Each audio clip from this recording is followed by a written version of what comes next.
Que bênção, que bênção. Gente, nós estamos, esse ano, intitulamos o Ano da Comunhão. E a gente está seguindo a direção do Espírito Santo para nós trabalharmos os nossos vínculos relacionais. Porque pessoas precisam de Deus, mas pessoas também precisam de pessoas. Amém? E é importante nós entendermos isso, de que pessoas precisam de Deus, mas pessoas também precisam de pessoas.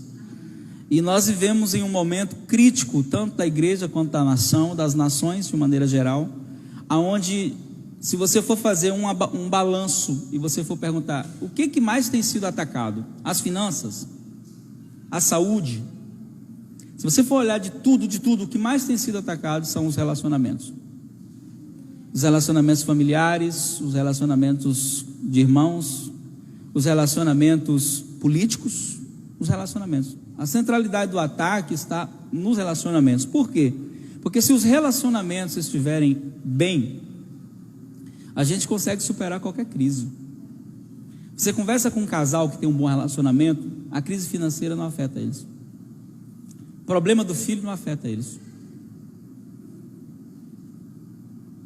A enfermidade não afeta eles, porque o relacionamento deles está bem. Você vê uma família cujo relacionamento é bom, nada afeta eles. Eles não têm problemas? Têm problemas. Eles não têm falta? Têm falta. Eles não têm crise? Têm crise.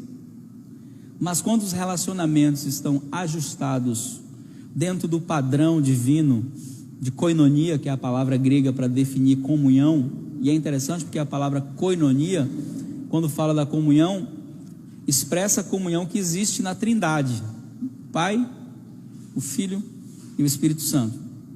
Eles não concorrem, eles não competem, um não tenta prejudicar o outro, eles entendem cada manifestar, cada expressão de cada pessoa. E essa koinonia é o grande desafio que nós temos como igreja. E não só como igreja, como família. Por quê? Porque a comunhão da igreja tem muito a ver com a comunhão da família. E a gente precisa entender isso, nós que temos a família já no Evangelho. A gente recebe muitos elogios sobre a nossa casa. A maneira como os nossos filhos servem, a maneira como eles são dispostos a abençoar, a ajudar, como eles se dispõem, como eles não têm dificuldade de receber gente em casa. E tudo isso é resultado de um entendimento que nós temos de que o Evangelho não começa aqui. O Evangelho começa na família, na casa. O Evangelho começa no nosso reduto familiar. O púlpito de Jesus era a mesa. Não tinha isso aqui. A igreja não nasceu em um local como esse. Ela nasceu nos lares, nas casas, no relacionamento de pessoas que a Bíblia vai dizer tinham tudo em comum. E aí eu já expliquei que para falar de comunhão a gente tem que entender o sentido da primeira palavra, comunhão. Começa com a palavra comum. E essa palavra comum é a raiz da palavra também comunicação, ou seja, não tem comunhão sem comunicação. Não tem.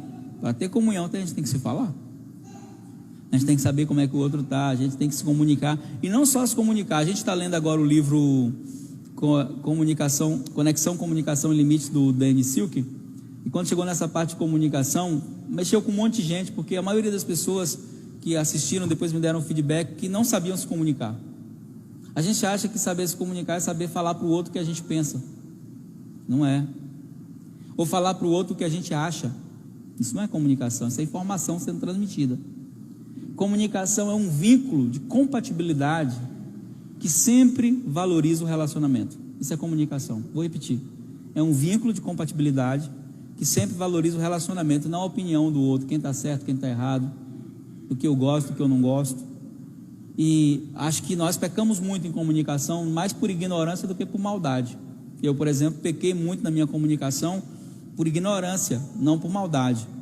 Porque eu achava que o meu comportamento era assim, que se as pessoas quisessem se relacionar comigo, elas tinham que aceitar isso e pronto. Não, eu descobri que tem pessoas que gostam que eu converse com elas olhando nos olhos. Se eu não olhar nos olhos, ela se sente valorizada. Eu descobri que tem pessoas que gostam que eu converse nela e pegue nela. toque. Se eu não tocar, ela acha que eu estou com alguma resistência. Então, para alinhar a minha comunicação, eu tive que aprender a olhar para o outro. O que é que esse outro precisa, né? E aí na igreja não é diferente. Imagine um desafio desse, uma comunidade onde a gente tem uma multidão de irmãos, cada um diferente, né? A gente tem um Eri que é mais calado, uma Larissa que é mais acesa, a gente tem, né, cada um, uma Tita que é pólvora pura, né? Aí a gente tem os outros, né, que é mais reservado, cada um do seu jeito. E a gente tem que aprender, para se a gente viver, se nós queremos viver uma comunhão verdadeira, a gente tem que aprender a amar de verdade. Não pode ser só um discurso na nossa boca. E amor é compreender o outro. Compreender não significa concordar com tudo que o outro diz, não. Tem coisas que eu não concordo, tem coisas que eu não aceito, mas isso não me impede de amar. E a gente vai falar um pouquinho hoje da importância dessa comunhão quando nós estamos passando por guerras ou lutas. Porque lutar já é difícil, sim ou não? E lutar sozinho é muito pior. Então nós vamos ler um capítulo hoje da Bíblia que tem uma história interessante que revela vários detalhes nessa história de como eles tinham comunhão e como essa comunhão foi extremamente importante na hora em que uma das pessoas que estava envolvida nessa comunhão passou por um momento extremamente difícil da sua vida. Esse irmão foi preso. E esse irmão que foi preso, ele não ficou na cadeia porque ele tinha um vínculo poderoso de comunhão com seus irmãos. Abra sua Bíblia em Atos capítulo 12, por favor. Atos capítulo 12. Irmãos que estão pela internet, se quiserem nos acompanhar, por favor, abrem Atos capítulo 12.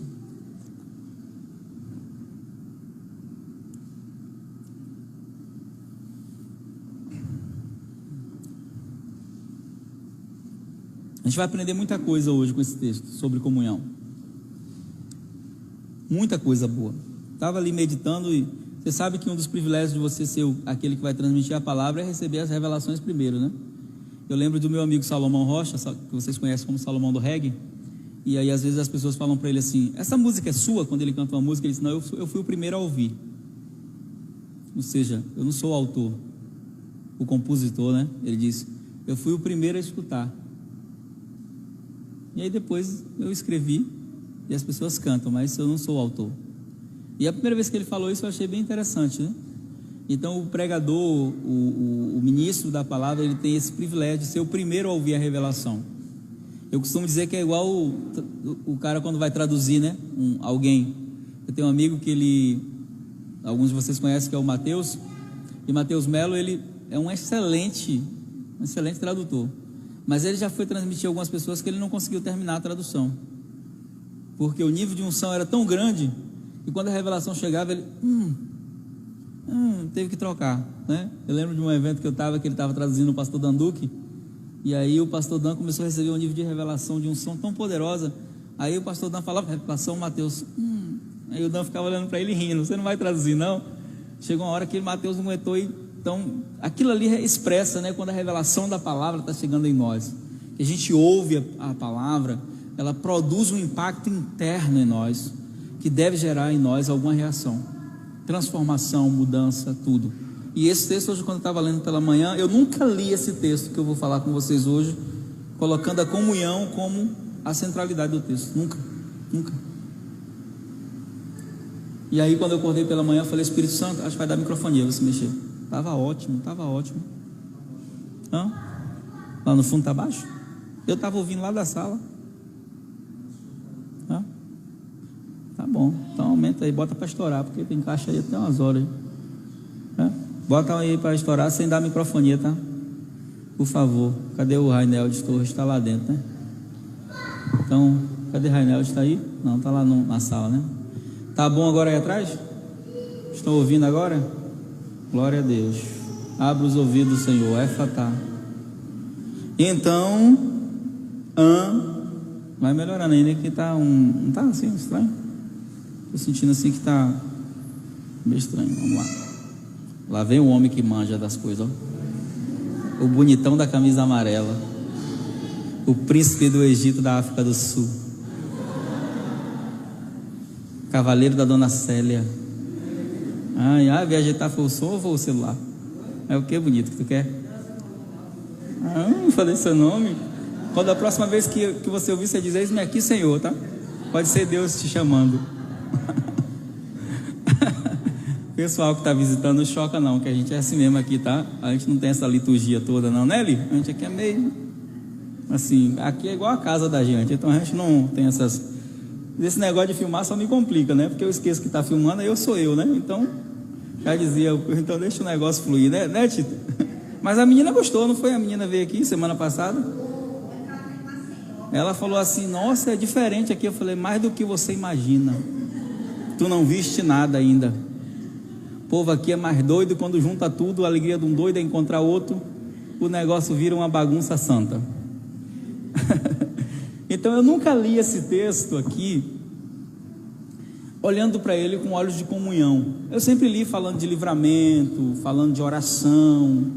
Mas aí hoje pela manhã eu acordo e pergunto para o Espírito Santo: Espírito Santo, quero falar de comunhão hoje, não tenho nada. Que texto eu vou usar? Ele, Atos 12. Quando ele falou, eu nem me lembrava o que tinha em Atos 12. Fui ler. Quando eu comecei a ler, eu falei: uau, forte isso aqui. Vamos ler? E por aquele mesmo tempo, o rei Herodes estendeu as mãos sobre alguns da igreja para os maltratar, e matou a espada Tiago, irmão de João. E vendo que isso agradara aos judeus, continuou mandando prender também a Pedro. E eram os dias dos ázimos, o dia que antecede a Páscoa, começo da Páscoa. Havendo prendido, olha só que os detalhes disso aqui, tá? Havendo prendido, o trancou na prisão, entregando a 4 quaternos de soldados, ou seja, 4 grupos de soldados, para que o guardassem, querendo apresentá-lo ao povo depois da Páscoa. Ou seja, Pedro estava numa prisão de segurança máxima. O homem era violento, viu? No reino de Deus, tá? Caléu, que passa, homem? Pedro, pois, era guardado na prisão. Mas o que acontecia enquanto Pedro estava na prisão? A igreja fazia contínua oração a ele, por ele, a Deus. E quando Herodes estava para o fazer comparecer, nessa mesma noite, estava Pedro dormindo. Olha só que segurança, viu? Acho que nem o Bilado era guardado assim, se fosse preso. Entre 2 soldados, ou seja, Pedro dormindo, um soldado do lado do outro, ligado por 2 cadeias, algemado. E os guardas diante da porta guardavam a prisão. 3 níveis de segurança: 2 guardas do lado do homem, cadeias, tipo aqueles filmes que a gente assiste de presídio, né? Que aí o bichão vai sair, vai soltar o bichão agora, vai transportar de uma cadeia para outra, aí bota a máscara, bota cadeia, tudo. Estava Pedro, mesmo nível, preso. E quando Herodes, aí fala, né? E eis que sobreveio a noite, né? O anjo entrou na prisão, resplandeceu uma luz, e tocando Pedro no lado, despertou, dizendo: levanta-te depressa. Caíram-lhe as cadeias das mãos. Disse-lhe o anjo: cinja-se, coloca a roupa, calça suas sandálias. Ele assim fez, e disse-lhe, pois, coloca a sua capa nas costas e me segue. Pedro, saindo, o seguia. E aí interessante essa parte. Ele não sabia se era real o que estava acontecendo ou não. Ele achava que estava tendo uma visão. Acho que Pedro estava aqui naquele momento, que acho que a maioria aqui já teve, e que você não sabe se está dormindo ou se está acordado. E quando passaram pela primeira e segunda guarda, chegaram à porta de ferro, que dá para a cidade. Aí o que aconteceu? Quando chegou na porta de ferro, a porta abriu. Eles saíram, percorreram uma rua, e logo o anjo se apartou deles. Daqui é por tua conta, viu? Vai nessa tua força. Considerando ele isto, foi para onde? foi à casa de Maria, mãe de João, que tinha por sobrenome Marcos, que escreveu o Evangelho de Marcos, onde muitos estavam reunidos e oravam. Os irmãos estavam fazendo o quê? E conhecendo a voz de Pedro, de alegria, e versículo 3, né? E Pedro, batendo a porta no pátio, uma menina chamada Rode saiu a escutar, e conhecendo a voz de Pedro, de alegria não abriu a porta, mas correndo para dentro, anunciou que Pedro estava na porta. Disseram: olha, ele está aqui fora. Mas as pessoas às vezes não pode, não é ele, é o anjo dele. Mas Pedro continuou batendo, e quando abriram, viram e se espantaram, e acenando-lhes com a mão para que se calasse, contou-lhes como o anjo do Senhor o tirara da prisão, e disse: anunciai a Tiago e aos irmãos. E saindo, partiu para outro lugar. Sendo já dia, houve não pouco alvoroço. Imagina uma fuga dessa, que é a maior fuga da história, essa aqui. Imagina uma fuga dessa. Entre os soldados, sobre o que aconteceu. Cadê o homem? Estava aqui ontem. Quando Herodes procurou e não achou, feita a inquirição, chamou os guardas, analisou tudo, mandou punir eles, justiçar, e partindo da Judéia para Cesareia, ficou ali. Interessante, né? História? Sim ou não? Já a história já é interessante, a maneira sobrenatural de Deus agir. Isso aqui aconteceu com o irmão Yun, que é do livro O Homem do Céu. Ele é um irmão que foi preso várias vezes na China, e em uma das prisões dele aconteceu isso aqui. A filha dele nasceu, e ele já tinha 2 anos, não tinha conhecido a filha. Ele disse: Deus, eu queria tanto ver minha filha. E aí na madrugada Deus veio a ele e disse: levanta e pode ir ver sua filha. E ele levantou, e as portas foram se abrindo, e ele foi. Depois voltou para a cadeia uma semana depois, mas saiu. Então, quem crê que isso aqui pode acontecer hoje, esse milagre? Eu creio, não duvido de nada que está escrito, amém? Mas o que é interessante aqui? Vamos ler, eu quero ler alguns versículos que eu destaquei, que falam de detalhes sobre a comunhão. A primeira coisa que começa, o texto começa afirmando que naquele tempo Herodes se levantou e estendeu as mãos sobre alguns da igreja, com um único propósito: maltratar. Então a igreja aqui está vivendo um tempo de perseguição, e uma das lições mais importantes que eu aprendi nesse tempo, estudando a história da igreja, é que perseguição não destrói a igreja. Toda igreja, quando ela começa a ser perseguida, ela está entrando na sua fase melhor, que é a fase do crescimento. A perseguição, ela não destrói a igreja, porque ela vem de fora. Aqui nesse caso vinha de um rei, de um homem que governava. E o que destrói a igreja, pastor? O que destrói a igreja vem de dentro: fofoca, competição entre os irmãos, disputa, autoritarismo de pastor, pecado interno. Isso destrói. Mas a perseguição em si não. Pelo contrário, é provado que nos países onde a igreja é perseguida, a igreja é muito mais forte, muito mais unida. Os irmãos são muito mais fiéis em tudo, muito mais devotos, muito mais que nós. No livro O Homem do Céu, quando o irmão chega na Europa, que ele consegue refúgio, né? Ele se exila por um tempo, e ele vai para a Alemanha. Quando ele chega nas igrejas da Alemanha, que ele vê as igrejas, ele fica chocado com a frieza espiritual das igrejas. E aí, em um dos cultos, o pastor chama ele à frente e diz: irmãos, nós vamos orar para que a perseguição cesse na China. Ele diz: por favor, não faça isso, ore para a perseguição aumentar. E o pastor olha para ele assustado e diz: como assim? Orar para a perseguição aumentar? Você é louco? Ele disse: não, porque se cessar, a gente pode ficar igual a vocês. Nosso culto pode ficar igual ao de vocês. Eu não quero isso não. A gente prefere a perseguição e a presença de Deus se manifestando, dando livramento, milagre, fazendo coisa grande, do que viver essa mornidão que vocês vivem aqui. E isso é fato. Até na nossa vida pessoal, quando a gente está debaixo de guerras e lutas, a tendência é se aproximar mais de Deus.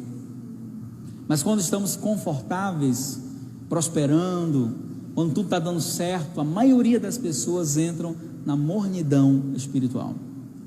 Então, o texto inicial, quero destacar aqui, é que nós não devemos nos preocupar com perseguição. Estão falando mal, né, de você, estão falando isso, estão falando, não se preocupe com perseguição.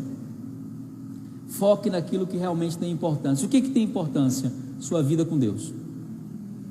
Só que aqui não é uma perseguição qualquer, aqui não é uma perseguição qualquer, aqui é uma perseguição de verdade. Aqui não é a igreja sendo proibida de fazer culto, aqui não é a igreja sendo obrigada a fazer casamento homossexual, aqui é perseguição que terminava em morte. E o texto no segundo versículo diz que esse Herodes, esse cara ruim que não gostava da igreja, ele matou Tiago. Quem era Tiago? Tiago era um dos 12 apóstolos de Jesus, filho de Zebedeu, um dos meninos que Jesus chamou para caminhar com ele. E o texto deixa bem claro que ele matou Tiago. Essa afirmação para mim é muito forte. Por quê? Porque uma coisa é alguém falar mal de você, outra difamar você, mas tirar a vida de alguém por causa do evangelho é algo assustador. Nós no Brasil nem sequer imaginamos o que isso significa. Raramente se ouviu casos como esse. Então a igreja está debaixo de intensa perseguição, e como toda perseguição, o inimigo, porque sempre tem uma ação satânica por trás, todas as vezes que o assunto for a igreja, vai ter uma perseguição satânica por trás. O inimigo sabe que o segredo para destruir é tocar os líderes. Quem era Tiago? Tiago não era uma pessoa qualquer. Tiago era um daqueles que quando Jesus subiu ao monte, ele estava lá. Tiago foi um dos encarregados por Jesus para liderar a igreja. Então Tiago não era qualquer pessoa. Então o primeiro ataque veio contra a liderança. Primeiro Tiago foi atacado. E aí é onde entra algo muito importante. Você precisa orar todos os dias pelos seus pastores. Todos os dias. Por quê? Porque a gente acha que pastor não morre. Primeiro a morrer foi quem? Tiago. Tiago era o que dessa igreja? Pastor. Jesus tinha 12 apóstolos. No meio dos 12 ele tinha 3 que ele chamou para perto. Um deles era Tiago. E aí, pegando agora aquela teologia, né, do Deus que nos livra de tudo, não livrou Tiago, tá? Não livrou, Tiago morreu. Só que a morte de Tiago não desanimou os irmãos. A morte de Tiago não foi usada contra Deus para dizer, cadê Deus agora? Por que Deus deixou? Não, pelo contrário, eles continuaram firmes. E qual era o segredo, pastor?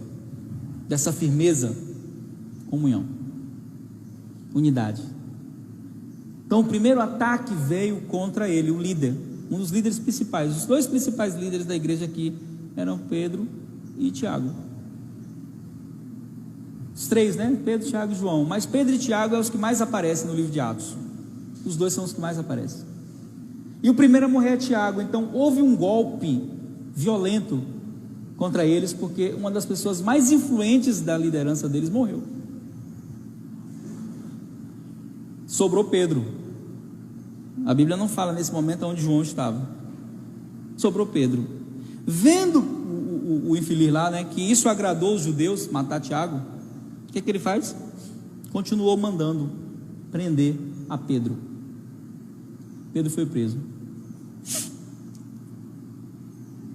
Em uma festa que para eles era a festa da comunhão. A Páscoa para eles era a festa de quê? Comunhão com Deus e uns com os outros, com a família. Ele manda prender Pedro. E aqui entra algo que eu quero que você guarde no seu coração. Se você não tem alianças, quando os dias mais difíceis da sua vida chegar, você pode ficar só. Se você não tem pessoas com quem você tem um relacionamento firme, no dia da sua prisão, porque aqui chegou o dia da prisão, e a prisão pode até não ser física, você vai estar só. E aí eu me lembro do querido Jamê, que é uma pessoa que eu admiro muito, e o Jamê fala algo interessante. Ele contou um testemunho que mexeu muito comigo. Ele disse que 2 coisas não dá para você fazer só.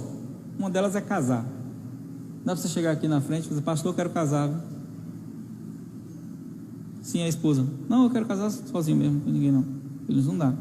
Não dá para casar só. E não dá para ser igreja só. Não dá para ser igreja só. E aí ele contou um testemunho quando ele falou disso, que me lembra muito essa história. Ele disse que tinha um fusquinha que ele fazia as viagens missionárias dele, né? Que era o carrinho dele missionário. Era velho, mas funcionava. E um dia ele está planejando fazer uma viagem missionária, e aí um irmão cheio de boa vontade disse assim: não, pastor, vá no meu carro, porque o senhor vai para onde? Eu vou cruzar a Amazonas, os ribeirinhos, e vou chegar em vários lugares aí, vou de barco uma parte, tal. E o senhor vai com esse carro? Não, vá com o meu. E o carro do irmão era um carro, né, uma Land Rover. Aí ele disse: não, irmão, já estou acostumado com o meu. Já é muito simples, né? Quem conhece sabe. Estou acostumado com o meu. Não, pastor, vá, pode ir. E ele foi. Só que o irmão tinha esquecido de trocar o óleo do motor do carro. E quando faltava, parece que 1.000 quilômetros para chegar no destino dele, o carro bateu o motor. Aí ele parou, respirou. Jesus, eu não pedi carro. O senhor me colocou nessa? Vai me tirar dessa. Ligou para o irmão: irmão, estou acontecendo um problema aqui com o seu carro. Porque o carro parou do nada e eu chamei o mecânico aqui e bateu o motor. Ai, pastor, esqueci de trocar o óleo do carro. Fica tranquilo, pastor, está tudo sob controle. E o senhor tem como chegar ao seu destino? Se não tiver, aluga um carro aí que eu pago. Ele disse: não, tem um irmão aqui que está me dando apoio aqui. Aí um irmão que estava lá disse: não, pastor, eu levo você até a parte que o senhor vai cruzar de barco. E aí deu uma carona para ele, ele foi até a parte que ele ia cruzar de barco. Só que como o carro quebrou, ele chegou mais tarde do que o que ele planejou. Quando ele chegou, entrou no barco, que ele desce o rio, ele chega mais ou menos uma viração do dia assim, um monte de tronco de árvore no meio do rio, não dava para a canoa passar. E ele lá no meio da selva, em Manaus. Aí ele, a esposa e alguns discípulos que estavam sendo ensinados por meio da prática a depender do Senhor. E se agora, pastor? Agora a gente vai dormir aqui. Vai parar a canoa ali na margem do rio e vai dormir aqui. Mas pastor, tem onça, tem cobra. Tem. Claro, você está na selva, né? Tem isso tudo. Vocês já sabiam desde quando vieram. E ali ele ficou ali, disse que amarrou a canoa e pensando como é que ia passar no outro dia por cima daqueles troncos de árvore.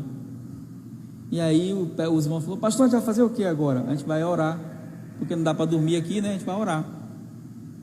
E começou a orar. Quando ele começou a orar, começou a chover. Só que não era uma chuvinha, era aquela chuva violenta que o pingo bate em você e dói. Começou a chover e eles não tinham levado, não tinham como armar as barracas ali, tudo não dava tempo. Começou a chover, ele disse: a única solução é se cobrir e deixar a chuva descer. E choveu a noite inteira, sem parar. E quando foi mais ou menos umas 2 horas da manhã, ele disse que ele estava mesmo na chuva, cansado, né? Dando uma cochiladinha. Daqui a pouco ele disse que, sem saber se estava dormindo ou acordado, ele olha na frente dele e ele vê uma multidão de joelhos orando. Aí ele acordou e falou para os irmãos: ó, nós vamos sair daqui amanhã. E eles disseram: como o senhor tem tanta certeza, pastor? A igreja está orando por nós. E aí ele disse: naquela hora eu senti o cuidado de Deus como nunca.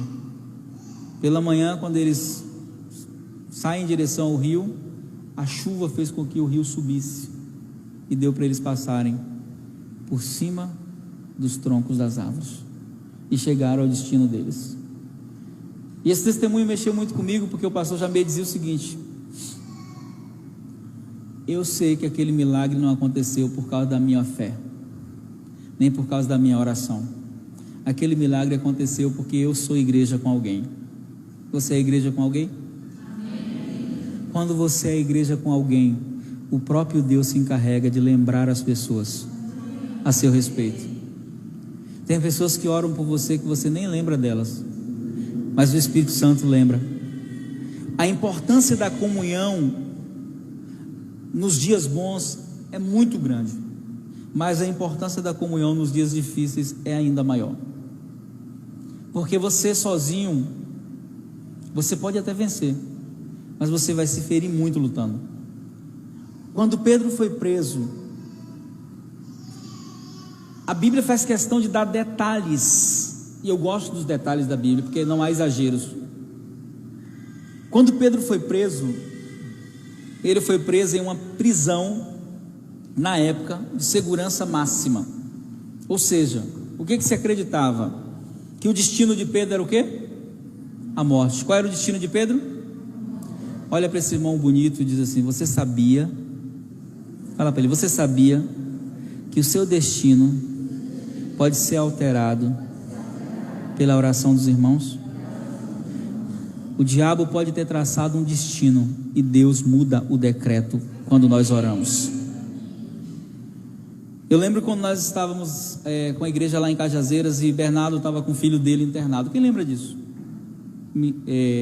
Bento estava internado na UTI. Quem estava lá nesse dia do culto? E nós estávamos no momento do louvor e o Espírito Santo disse assim: levanta um clamor pela vida de Bento, porque senão ele vai morrer hoje.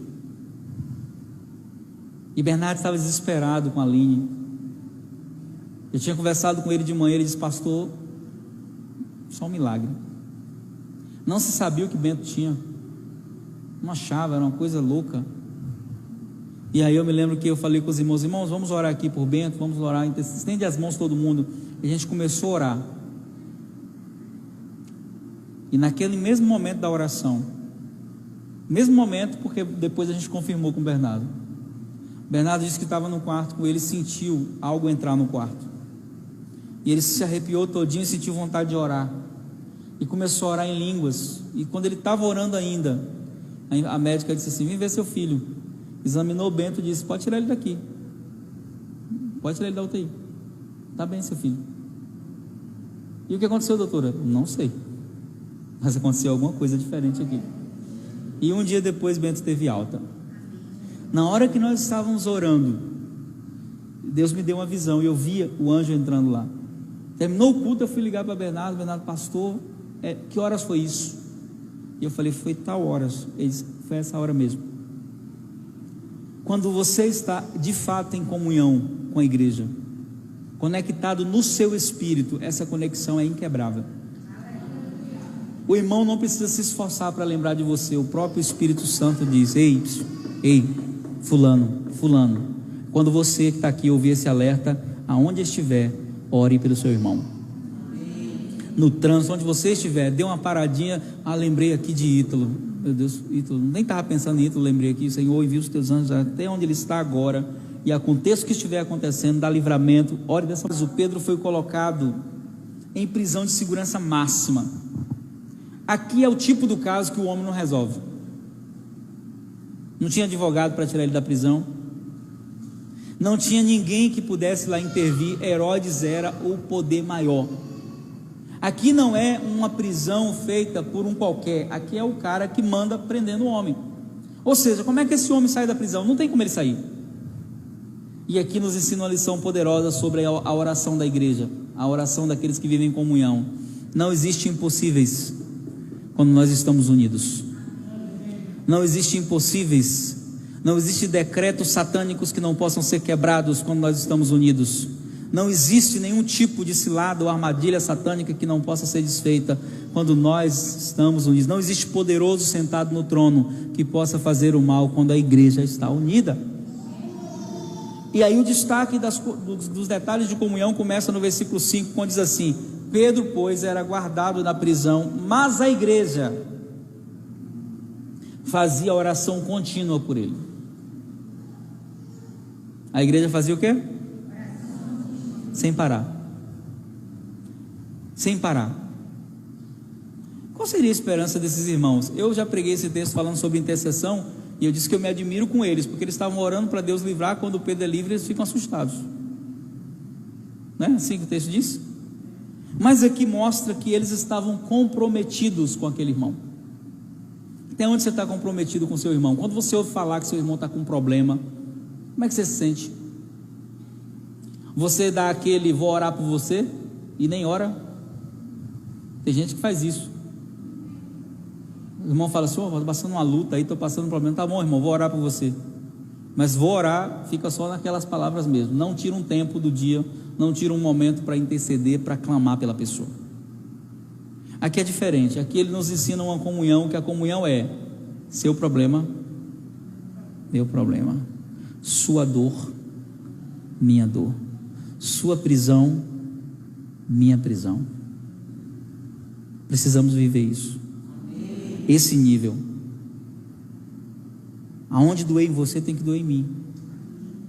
Como eles poderiam dormir, como eles poderiam comer, como eles poderiam viver se aquele irmão estava na cadeia? Não era qualquer irmão, era a pessoa que iria guiar eles, né? Era o pastor deles. Eles permanecem orando. A proposta, o dia da morte já estava marcado, a festa para a morte já estava programada, mas Deus cancela todos os decretos do inferno quando nós estamos orando. Quem decide não é o diabo, é o Todo-Poderoso.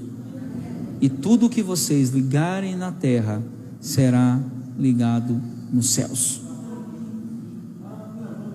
Tá bom, no final a gente vai orar por ela. Então, os decretos do inferno não resistem ao poder da unidade. Aqui é muito mais do que um ensinamento sobre oração, aqui é um ensinamento sobre comprometimento com o outro. Eles estão comprometidos com Pedro, eles estão dizendo para Pedro: você não está só não, a gente não pode ir lá te visitar, mas a gente vai orar por você. Eu não posso ir lá entrar naquele hospital, mas eu vou orar pela sua vida. Eu não posso ir aí te ver, mas eu vou orar por você. É isso que eles estão dizendo para Pedro. Mesmo que eu não consiga chegar até você, Pedro, e aí tem algo aqui muito poderoso, muito poderoso, muito poderoso, que é o seguinte: nem sempre você vai poder estar perto de quem você ama. Às vezes as pessoas que você ama estarão distantes e passando por lutas, mas tem algo muito, muito poderoso aqui que você precisa guardar no seu coração. A oração pode chegar aonde a pessoa estiver. Eu disse isso para uma mãe uma vez, que ela disse: pastor, meu filho foi embora, fugiu de casa, disse que não quer mais viver aqui, assumiu a vida promíscua e foi morar na Europa, ele está distante de mim. Eu falei: verdade, ele pode estar distante da senhora, mas ele jamais conseguirá se distanciar das suas orações. Então ore por eles, ore por ele, porque aonde ele estiver, ele será alcançado. E nós precisamos entender isso, igreja, que a oração é um recurso sobrenatural, poderoso, que muda de decretos das trevas. Eles começam a orar, você vê a história, acontece todo um milagre, né? Como eu já li. Pedro é livre. Quando Pedro é livre, o primeiro lugar que ele vai, para onde é? Para onde os irmãos estão. E aqui tem alguns detalhes que eu chamo de detalhes da comunhão. Deixa eu ler. Considerando isso, foi para a casa de Maria, ou seja, a dona da casa tem nome. A dona da casa, vou falar dos detalhes da comunhão, tá? A dona da casa não é uma apóstola, não é uma pastora, é uma irmã simples, Maria. Quando fala dela, fala com uma riqueza de detalhes tão grande que diz que Maria era mãe de João Marcos, nos mostrando algo muito de sobrenome Marcos, onde todos estavam reunidos e oravam. Onde é que eles estavam orando? Na casa da irmã Maria. Não tinha igreja, não tinha templo, nos mostrando aqui que não existe evangelho sem abrir as portas da casa. Não existe evangelho sem abrir as portas da casa. E a gente aprende isso com quem? Com a irmã Maria aqui. A irmã Maria abriu a porta e estava todo mundo lá, orando por Pedro. Eu me lembro que a gente fez uma viagem para fazer um seminário em uma cidade, e a menina que fez o contato do seminário, muita gente boa. Aí quando eu cheguei na cidade, ela falou assim: vou ligar para o pastor para a gente almoçar. Eu falei: tá bom. Meu amigo pastor, até hoje. Acho que você estava nisso aí. Acho que Tita estava nessa história que eu vou contar, acho que ela estava.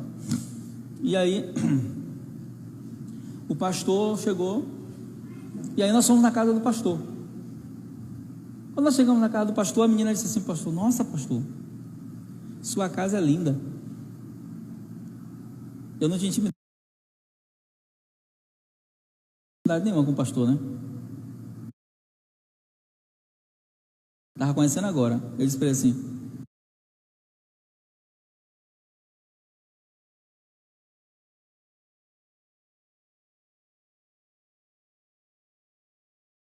é a primeira vez que você está vindo na casa dele?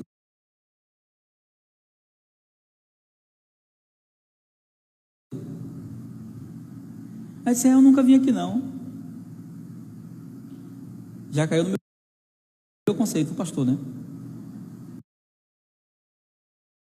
Eu olhei para ele e falei: não acredito.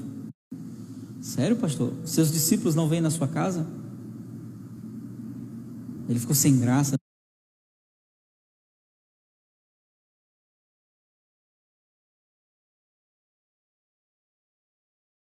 né? Aí eu falei: precisamos conversar sobre isso, porque não existe evangelho, pastor, sem abrir as portas da casa. Aí ele ficou todo envergonhado. Aí no almoço eu falei: pastor, por que você não leva as pessoas à sua casa? Ele disse: porque minha esposa não gosta. Eu falei: eu vou conhecer ela hoje? Ele disse: à noite ela vai estar. Então nós vamos conversar à noite sobre isso. E à noite nós saímos para jantar. Eu falei: então você não gosta de receber pessoas em casa? Aí ela ficou vermelha assim, né? Aí eu disse assim: eu fiquei surpreso com uma coisa que aconteceu hoje na sua casa. Eu fui lá com sua discípula, ovelha de vocês, e ela nunca tinha ido na sua casa. Não, pastor, é porque o povo é muito intrometido, enxerido. Eu falei: os limites da nossa casa, quem estabelece somos nós, mas nós não podemos impedir que as pessoas venham à nossa casa, principalmente sendo pastor, porque é evangelho. E comecei a falar para eles. Eu sei que não teve quase jantar, foi a noite toda falando sobre comunhão. Falei: domingo eu quero almoçar na sua casa, irmã, e eu quero que a menina vá comigo. Hoje nós somos amigos, eles mudaram, né? Entenderam, precisava só de alguém para trazer clareza no assunto. Mas existe muito isso hoje no evangelho, sabe? Minha casa, igreja, igreja. Desculpa te dizer, mas isso não é evangelho. Isso é outra coisa. Não existe evangelho sem abrir as portas de casa. Não existe evangelho sem comer juntos. Não existe evangelho sem se relacionar. Não existe. Aí é outra coisa, é qualquer outra coisa, menos evangelho. Aqui a Bíblia faz questão de dar detalhes. Eles estavam na casa da Maria, daquela irmã Maria.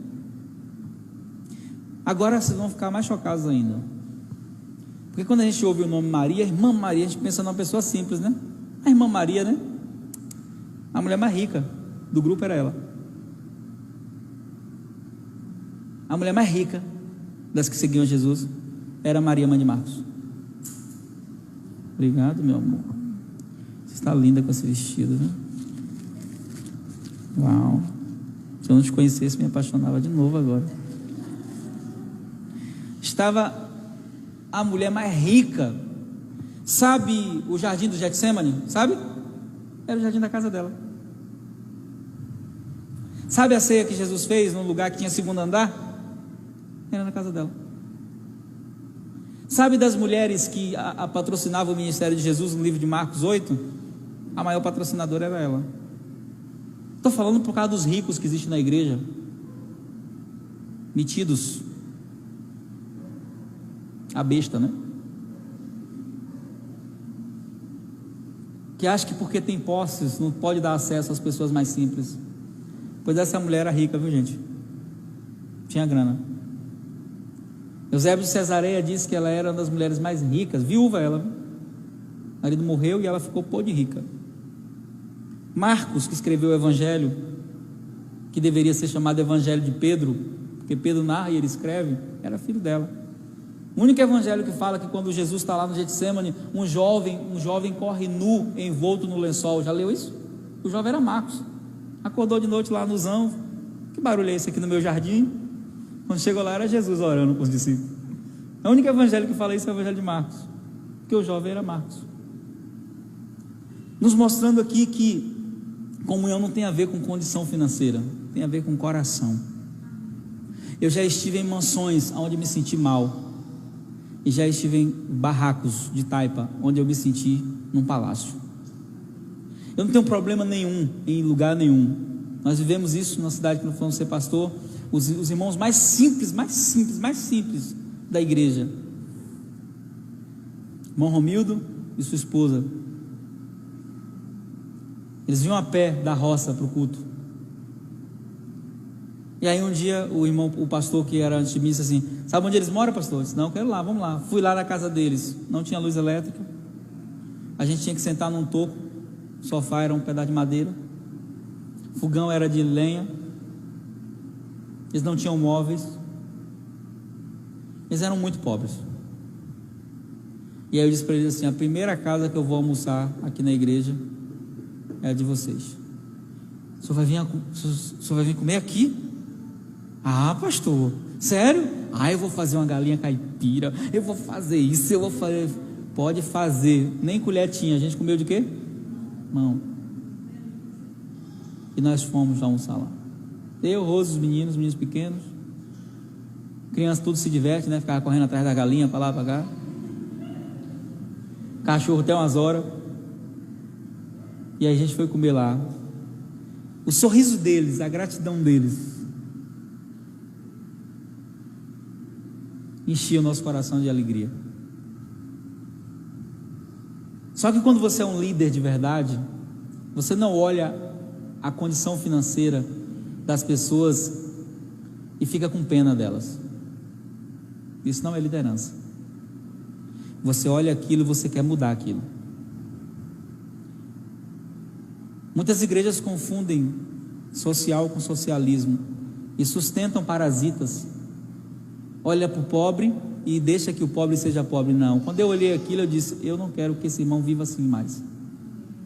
E aí eu perguntei para ele: o que a gente pode fazer para mudar a sua condição financeira? Você faz o quê? Fala para mim.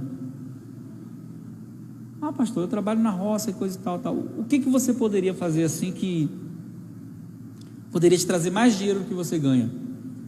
Ele disse: eu sei fazer tijolo, blocos.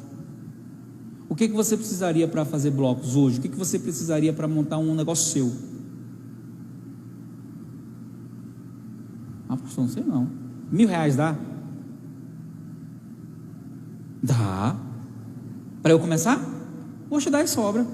R$1.000 eu boto outra pessoa comigo. Eu falei: então vou ser seu parceiro. Vou te emprestar R$2.000. Você vai montar aqui sua olaria, seu lugar. Só que, aliado a isso, eu ensinei a ele princípios de fidelidade financeira. Nesse mesmo dia do almoço, primícia, oferta, dízimo, ensinei tudo. Falei: olha, eu vou entrar com recurso, mas se você não for fiel, não vai adiantar nada. Entendeu o que é primícia? Sei, pastor. Primeira parte de tudo que é meu, eu entrego, né? O dízimo, 10% de tudo que eu pegar, né? E a oferta, aquilo que Deus colocar no meu coração, beleza. Passou 3 dias, não foi? A gente está lá, chega ele com uma galinha e um cacho de banana. Pastor, trouxe a primícia. Primeiro cacho de banana lá da roça, ó. Bichão no cacho de banana desse tamanho. Ele disse: a galinha para a pastora matar. Eu falei: pode levar que essa bicha não vai morrer nunca. Então eu posso matar e trazer já temperada? Melhor. Isso é o que? A primícia. Então vou deixar aqui, não é assim. Você não está trazendo a primícia? Vem aqui que eu vou orar. Orei por ele. Aí meu pai foi me visitar naquela semana, contei a história para meu pai. Meu pai foi na casa de um casal, eles moram lá na roça, vem para a igreja a pé. Meu pai: eu vou dar minha bicicleta para eles. Fui em Jiquié, busquei a bicicleta do meu pai mandou arrumar todinha, deu um grau. Aí ele, de noite eles vieram para o culto, botei a bicicleta lá no púlpito, né? Eles chegaram, e aí chegava lá, né, sempre chinelinha havaiana, bem simples. E aí, aquela havaiana bem comida mesmo, né?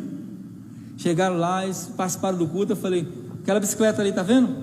Estou bonita, pastor, é sua. Não, é sua. É mesmo que eu tenho ganhado uma moto, pastor. Eu disse: pode levar que é sua, você não vem mais de pé não. Primeira premissa que ele entregou, uma semana depois com a bicicleta. Peguei o dinheiro que eu falei que ia dar para ele, fui lá, olhei o lugar, ele capinou tudo, fez a cobertura, comprou o material. Estava começando um novo bairro na cidade e todo mundo querendo comprar tijolo. fechou o frete com um carroceiro para entregar, né, os tijolos, e começou a vender. Colocou o menino para trabalhar, trabalhador demais no Romildo, hein? 5 da manhã, o pai saía para caminhar nessa época e estava ele já lá trabalhando, trabalhava até 10 da noite às vezes. Chegou para mim com 2 semanas, não foi? Pastor, vim trazer o dinheiro de volta. O que, metade? Não, 2.000. Pastor, não estou dando conta não. Comprou uma casa na cidade, para resumir a história, comprou uma moto, mudou de vida, arrumou a casinha da roça, deixou lá só para ir visitar e plantar o aipim dele, as bananas, criar as galinhas. Mas tudo aconteceu em um almoço de comunhão. Tudo aconteceu porque eu, como líder deles, vou contar o paradoxo, né? A gente almoçou na casa do mais pobre e almoçou na casa da mais rica da cidade. A viúva do prefeito, que foi prefeito várias vezes. Fui comer na casa dela, ela perguntou: o que o senhor gosta de comer, pastor? Eu disse: minha filha, sou fácil de criar, qualquer coisa me diverte. Botou na mesa, eu como. Mas fala uma coisa assim que o senhor gosta de comer. Eu falei, aí eu conheci lá o osso de patinho. Alguém sabe o que é osso de patinho? Vamos lá, quem sabe, levanta a mão, Gedeon. Aquilo é bom demais. Só que engorda, que não é uma beleza aquilo, né? Mas é gostoso. Aí eu falei com ela assim, vou ver como é que essa irmã vai reagir. Já sabia, fiz de propósito. Poderia pedir uma lasanha, poderia pedir um camarão, que tudo ela faria. Eu disse: eu quero comer osso de patinho. Aí ela falou: osso de patinho. Aí eu falei: é. Aí ela chegou para outra pastora, para Tânia, né? E disse assim: você acredita, eu chamei o pastor para comer lá em casa. O pastor pediu para fazer osso de patinho, Tânia. Eu nunca botei um osso de patinho na minha mesa.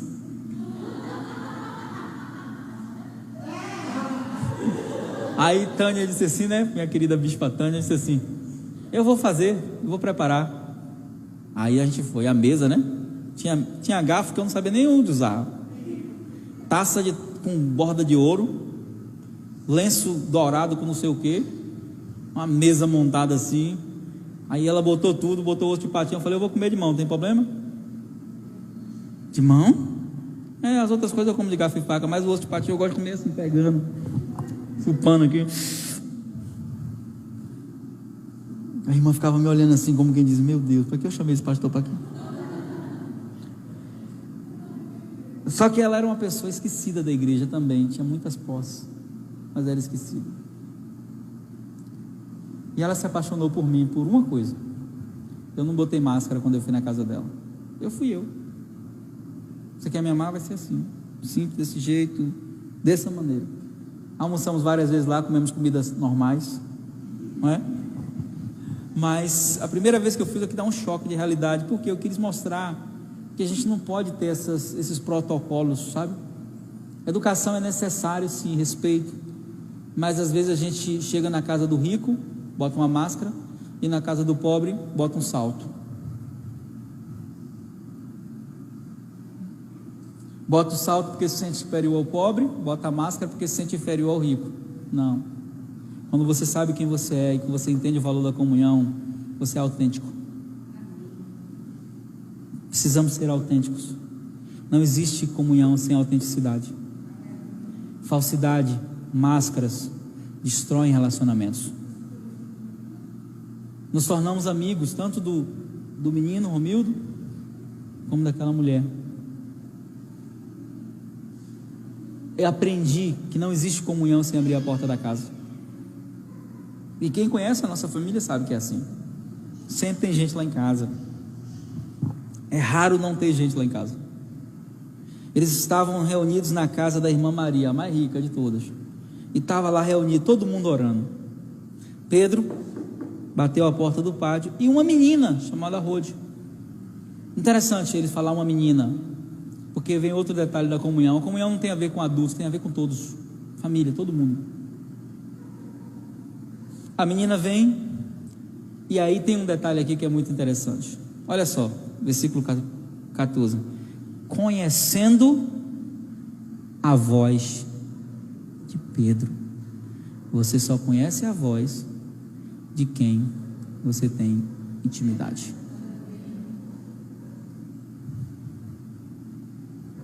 conhecendo a voz de Pedro.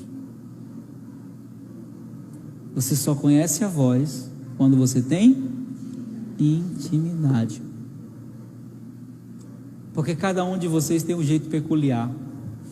Eu sei quando o Floro fala comigo, eu sei quando a Eliane fala comigo, eu sei quando Thaís fala comigo, eu sei quando Tita fala, eu sei quando o Neis fala comigo, Geisa. Se eu for falar aqui agora, eles vão dar risada, porque eu sei exatamente quando cada um fala comigo no telefone, num áudio do WhatsApp, né? Geisa diz: oi, meu amor, tudo bem?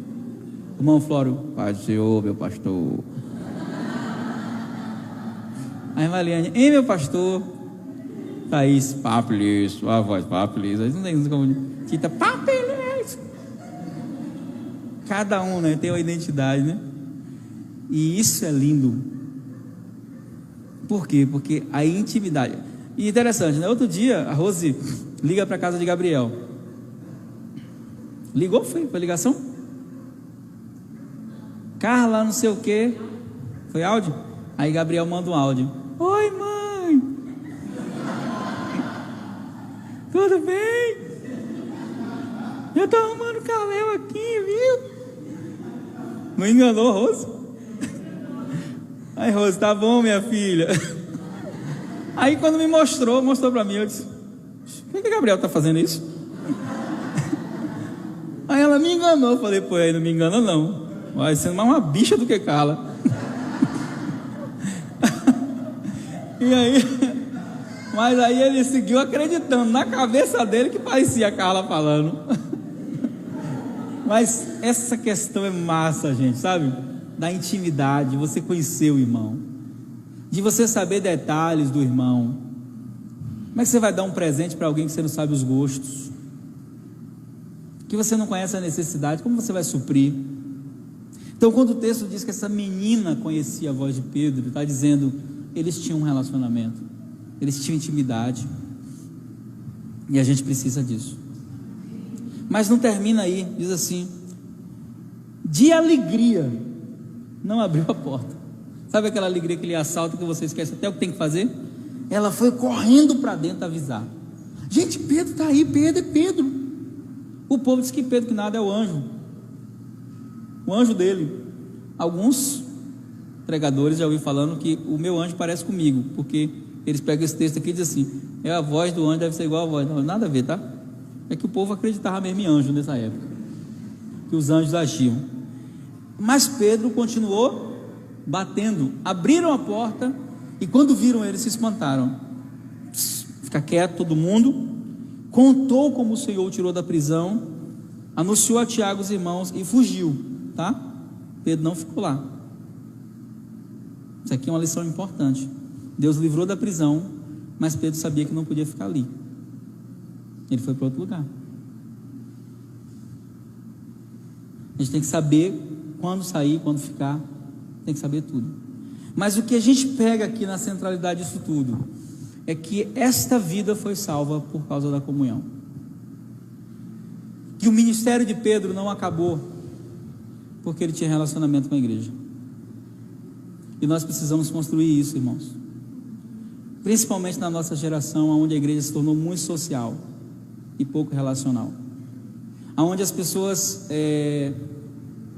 têm amado sentar longe uma da outra. Sabia que tem gente que está gostando disso? Eu gosto não. Gosto não. Tem gente que está dizendo: estou amando esse negócio de não abraçar. Não, eu gosto de abraçar. Trocar os perfumes, né? Misturar os perfumes. Tem gente que está amando não precisar ir na casa de ninguém, nem ninguém ir na casa dele. Eu não. Eu sinto falta. Sinto falta dos abraços, sinto falta dos momentos de comunhão. E a gente até já fez loucuras na época ainda do proibido, né, Dalton? Né, Dalton? A gente já fez loucuras nesse período da proibição. Dalton, está proibido, vem almoçar aqui. Tá bom, você está falando, a casa é sua, a gente vai. Não é, Adriana? É, Adriana? Lá fora. Então, Nós precisamos esse ano voltar os nossos olhos não só para Deus, mas uns para os outros. A mensagem que eu mandei hoje de manhã para vocês, quem está na lista, quem está no grupo recebeu. Lembra de alguém que não está aqui no culto agora? Manda um zap para esse irmão em áudio e diz para ele: senti sua falta no culto. Vamos estreitar os nossos vínculos, sabe por quê? Porque quantos querem ser abençoados aqui? De repente, levanta a mão quem quer ser abençoado. Quem quer ser abençoado, levanta a mão, igreja. Aleluia. Quer ter a bênção constante sobre sua vida? Comunhão é o segredo. Quão bom e quão suave é que os irmãos vivam em união, como o óleo que desce sobre a barba de Arão, até chegar à orla das suas vidas. Ali, nesse lugar, no coração abençoador, no coração do relacionamento, ali Deus ordena a bênção, como o orvalho de Hermon.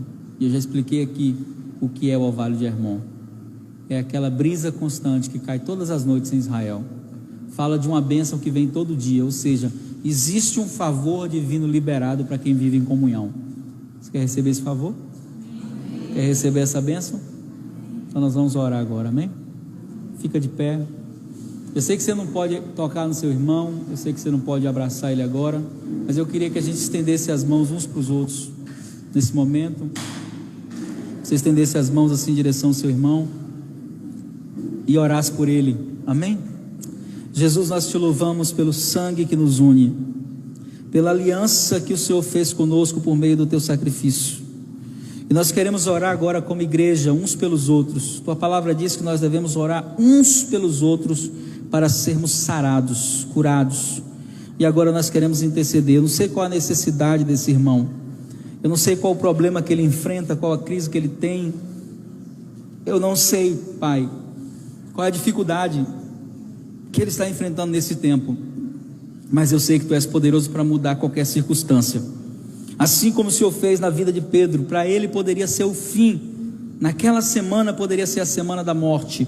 A história de Pedro poderia ter terminado ali, Senhor, mas não terminou porque a igreja orou, e nós como igreja oramos nesse momento. Nós unimos o nosso coração, porque a Tua palavra diz que tudo que é ligado na terra é ligado nos céus.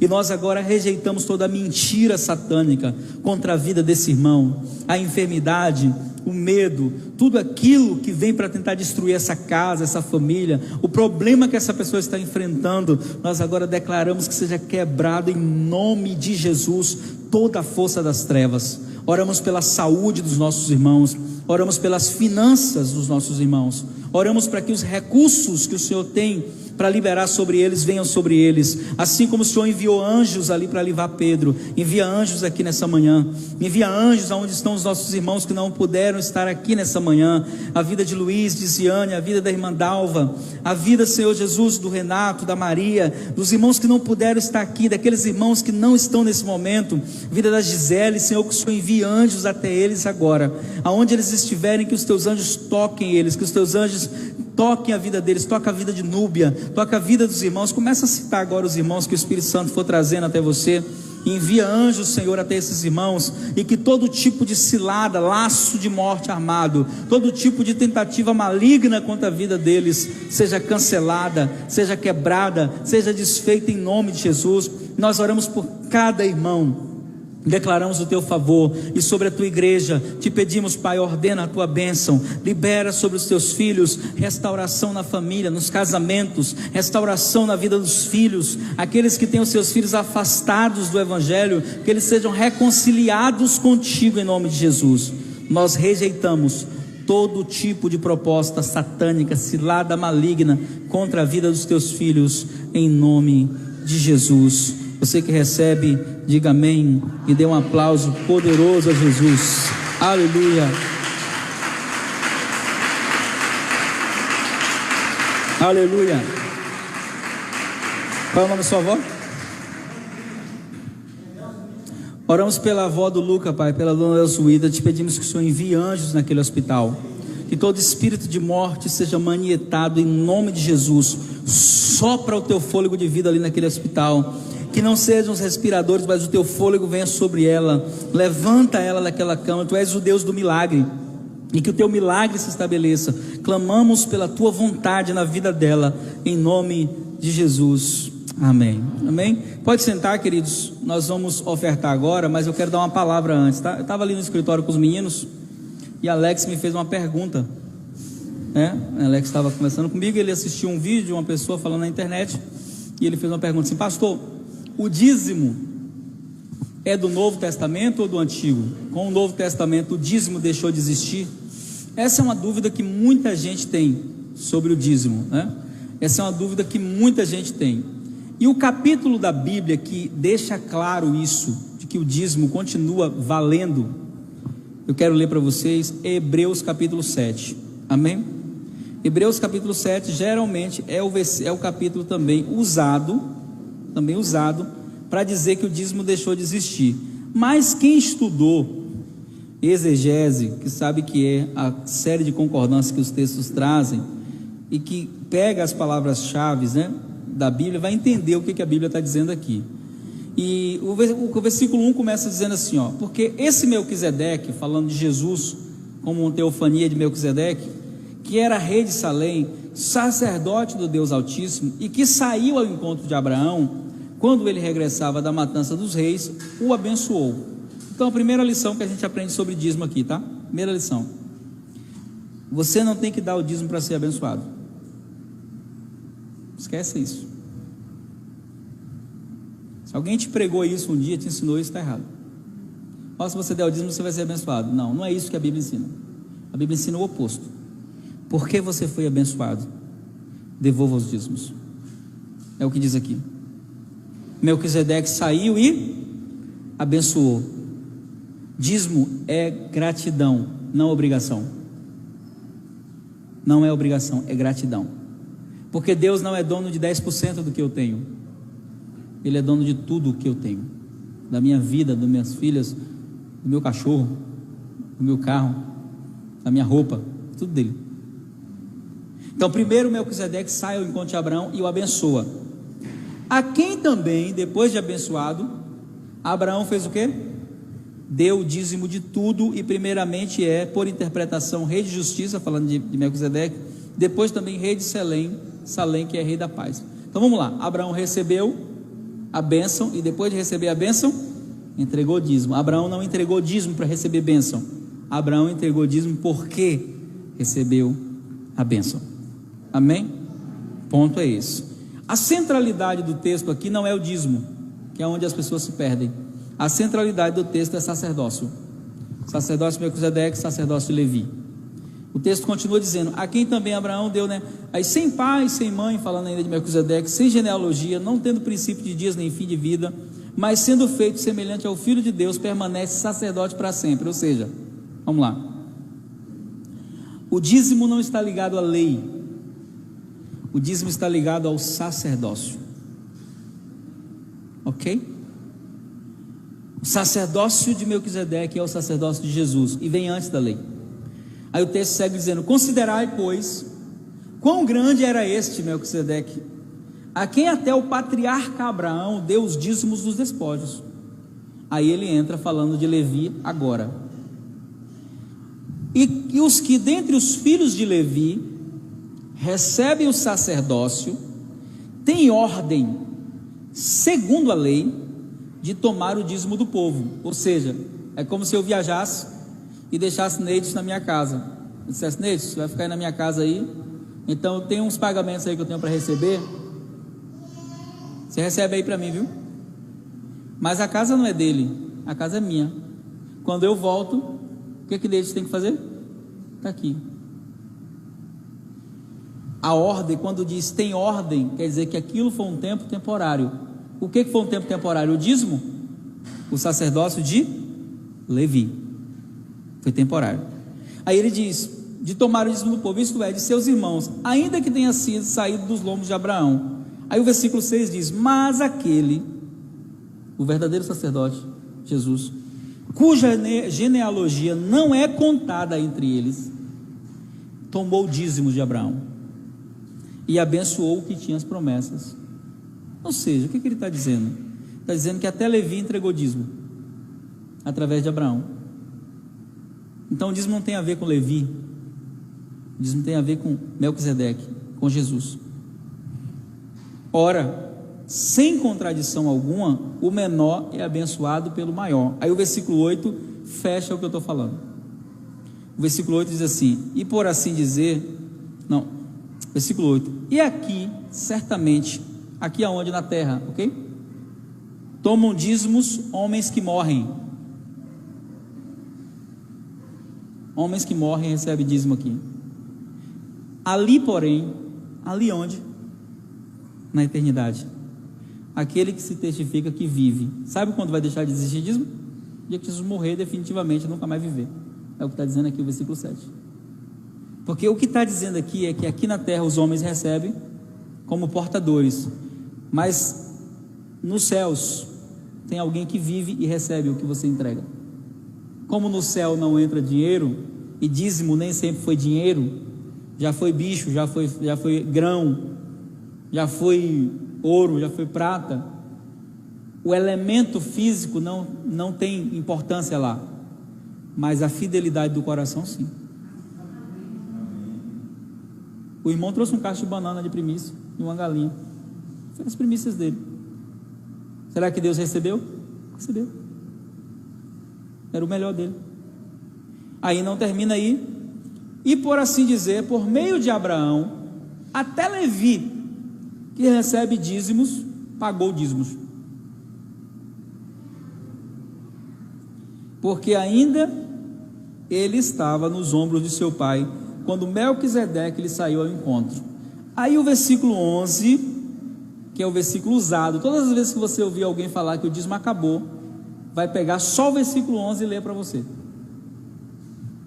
E o versículo 11 diz assim: de sorte que se a perfeição fosse pelo sacerdócio levítico, centralidade do texto é dízimo ou sacerdócio? Ele não diz de sorte que se o dízimo, não, ele diz, de sorte que se a perfeição fosse pelo sacerdócio levítico, porque sobre ele o povo recebeu a lei, que necessidade havia que outro sacerdote se levantasse segundo a ordem de Melquisedeque, que não fosse chamado segundo a ordem de Abraão? Aí eles começam daqui e vêm aqui. O versículo 12 é o versículo usado pela Cristã do Brasil e pelas outras igrejas que não trabalham com dízimo. Porque mudando-se o sacerdócio, necessariamente se faz também mudança de quê? Da lei. Aí eles dizem, a lei mudou, então não tem mais dízimo. Ei, vamos ler o texto inteiro. O dízimo não começou a agir quando a lei veio. O dízimo vem antes da lei, vem antes de Abraão, vem antes de tudo. Porque Deus não quer meu dinheiro. O meu dinheiro para Deus não vale absolutamente nada. Ele é dono do ouro, os minérios, quem cria Ele. Ninguém deu primeiro a Ele para que possa pedir algo em troca. Ele não quer meu dinheiro. Quando Deus me pede dízimo, Ele não está de olho na minha grana, não. Está de olho na minha fidelidade. Sempre foi assim, desde o jardim. Tinha uma parte do jardim que o homem não podia tocar. Pode comer olha, eu dou tudo para vocês. Todas as árvores vocês podem comer, mas a que está no meio é minha. Ninguém toca não. O dia que vocês tocar, vocês morrem. Então sempre houve um comprometimento de Deus conosco em relação à fidelidade. E esse texto aqui, revela isso que eu estou falando. Então cuidado com essas pessoas que são feridas com a igreja, decepcionadas com pastores. Tem pastores corruptos? Tem. Assim como tem médicos, assim como tem padres, assim como tem pai de santos corruptos e honestos. Assim como tem em todas as classes tem gente corrupta e gente honesta.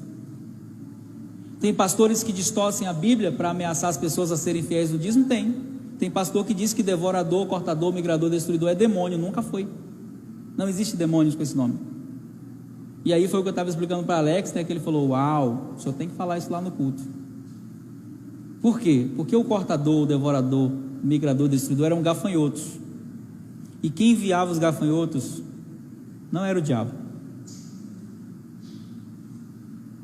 Eles vinham porque era da natureza que eles viessem. E aí é onde entra o segredo da bênção. Repita comigo, segredo da bênção. Sabe qual é a maior confusão que a gente já fez até hoje? É achar que quando nós não somos fiéis, Deus nos amaldiçoa. Deus não amaldiçoa o homem, nunca amaldiçoou nenhum homem. A maldição não é enviada por Deus. A maldição não é castigo de Deus. A maldição é isso aqui. Vem aqui, Thaís. Vou dar um exemplo, você vai entender isso aqui. Se você entender isso aqui, você nunca vai ser infiel na sua vida, nunca mais. O que é a bênção? A bênção é isso. A palavra bênção no hebraico é bará, é ter a mão sobre a cabeça. Quando você é fiel, a bênção é ter a mão de Deus sobre sua cabeça. Sabe o que acontece quando você tem a mão dele sobre sua cabeça? Proteção, prosperidade, livramento, saúde, tudo. Tudo que vem. O que é a maldição? A maldição é quando a infidelidade entra e Deus faz isso. Deus não envia nada, Ele tira a mão.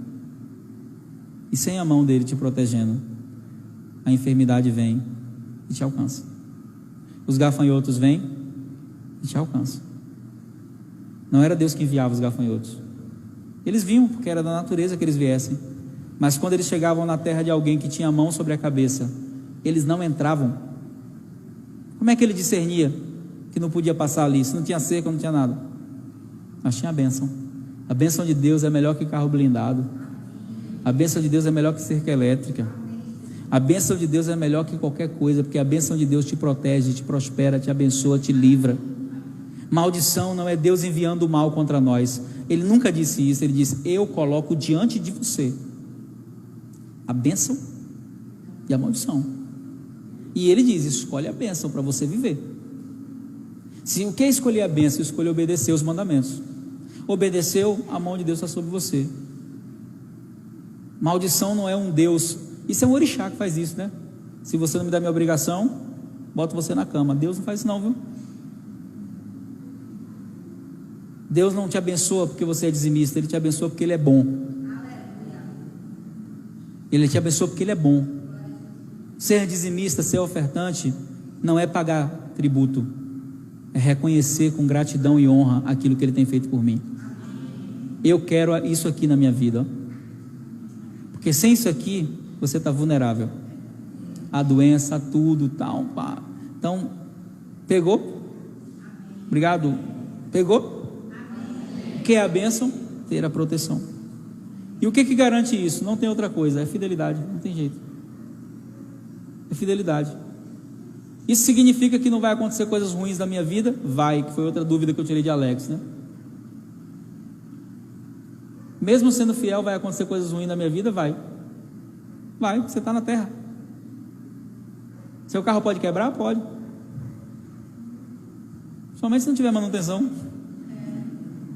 Não, eu quero a bênção do povo de Israel, eu vou rodar com um carro aí a vida inteira, não vou trocar peça. Não, esquece. Aquilo ali foi um caso específico, uma situação específica. Mas qual é a diferença entre incidentes catastróficos e maldição? Qual é a diferença? A diferença é que o incidente acontece uma vez ou outra. A maldição é quando o mal visita você todo dia, ou aquele mesmo mal se repete na sua casa sempre. Aí é maldição. Vixe, pastor, tem um mal lá que está acontecendo sempre. Então, analise sua fidelidade e, se reconhecer que o mal está ali, se opõe a ele, porque você tem autoridade. Quem tem a bênção tem autoridade. Então, há uma diferença entre incidentes. Quer dizer que porque eu sou dizimista fiel, ninguém na minha casa vai ficar doente? Não, pode acontecer. Eu estou vivo. A gente não pode ser super espiritual não, tá? A gente tem que entender o que é o mundo real. Agora, eu tenho o direito de clamar por proteção e fidelidade? Tenho. Então, que você possa entender isso, amém? Aqui nós não obrigamos ninguém, não ameaçamos ninguém, nós ensinamos a palavra. E se você não der dízimo ou oferta, vai ser tratado do mesmo jeito, com o mesmo amor. Porque eu não perco nada com isso, a igreja não perde nada com isso. Mas você perde. A sua infidelidade não me prejudica, nem a igreja. A sua infidelidade só prejudica você e sua casa, claro, né? Somente se você é o líder dela. Então, que nós possamos ser fiéis, não movidos por medo do devorador, não movidos por medo do Covid. Nós vamos ser fiéis.